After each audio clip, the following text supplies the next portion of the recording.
In the last video on car living, I showed you how I created my blackout panels. Those are the main components of the privacy system that keeps me hidden while living in my car. By the way, the privacy system isn't just for car living. I had originally created it for camping and traveling before I decided to move into my car full time. In fact, earlier this year, I successfully used the system on a 10,000-mile, 40-day cross-country trip. During that trip, I stayed in dozens of cities. No one questioned or bothered me, even though I stayed at truck stops, on residential streets, and hotel parking lots. No one even saw me in my car, which was due to the privacy system.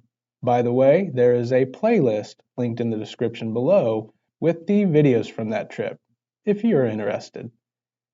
In today's video, I will go over how I covered the largest window in the car, the windshield. To create an invisible windshield, a windshield with no visibility into the car, I needed to use a technique different from the blackout panels. Using a blackout panel for the windshield would look very suspicious. That would draw unwanted attention to my car. I have been able to avoid unwanted attention since moving into my car by blending in with other cars.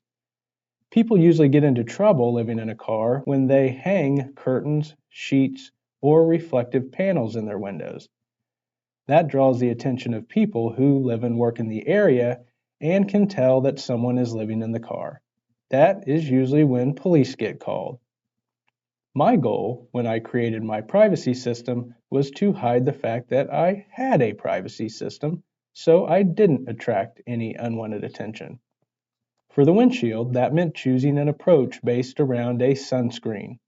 A lot of people use sunscreens, also called sunshades, to cover their front window. It is also common for people to leave them in overnight.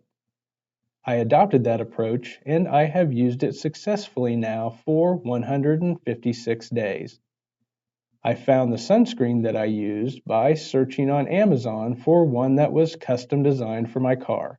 Oh, by the way, there is a cool hidden feature on Amazon which is called Amazon Garage. The Garage feature can be found by going to this page. As you can see in the website address at the top of the page, it is located at amazon.com/gp/your-garage. Here you can add information about your car. Once it is added, then when you search for products on Amazon, if you search for car-related products, an option appears which allows you to filter search results to only those that fit your car. That is how I found the sunscreen, which was designed specifically for my 2010 Toyota Prius. I paid $40 for the sunscreen, which is a lot of money, but it did fit the size and shape of my windshield.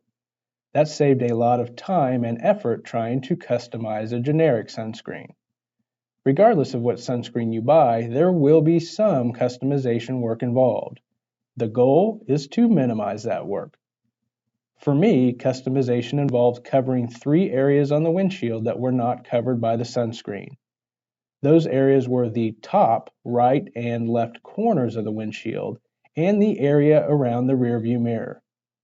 To deal with those areas, I first mounted the sunscreen to get a clear understanding of what visible areas remained. I mounted the sunscreen using strips of hook and loop material, which is commonly referred to as Velcro. However, Velcro is a brand name, and I purchased the cheaper generic hook and loop. It is the same material that I used on the blackout panels in the last video, which you can watch through the playlist in the description below.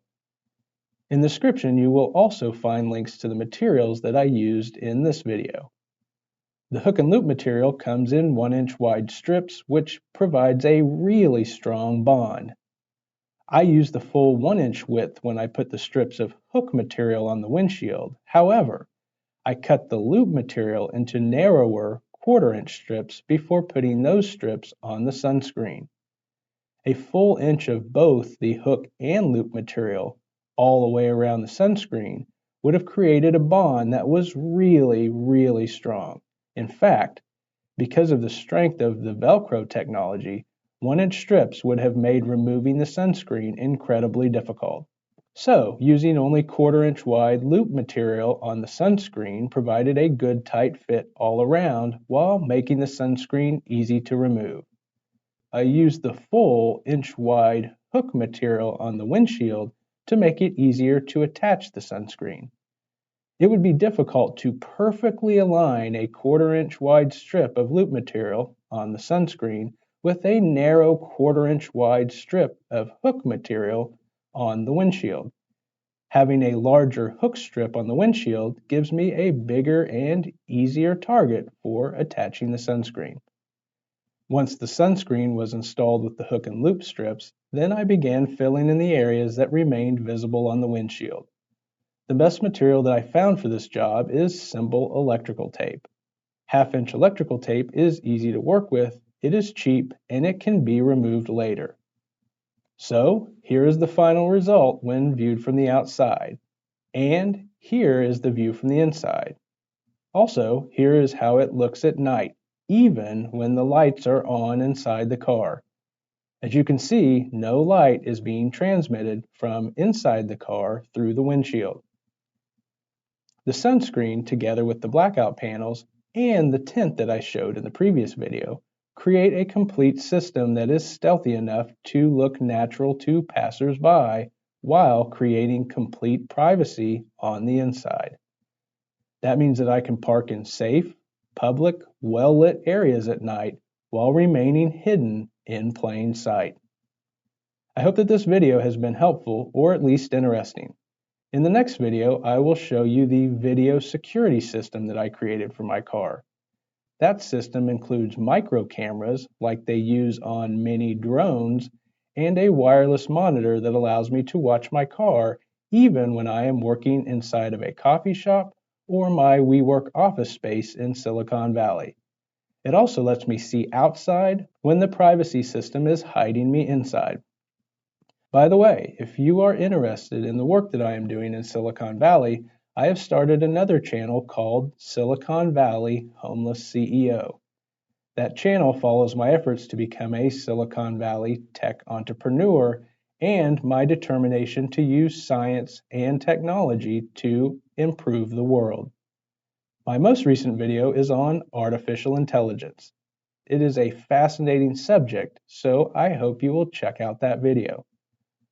I will be posting regular updates on that channel starting this week, and there is a link to the playlist in the description below. Well, that is my video for today. Thank you for taking the time to watch. As always, I appreciate the fact that our paths have crossed in this fascinating journey that we call life.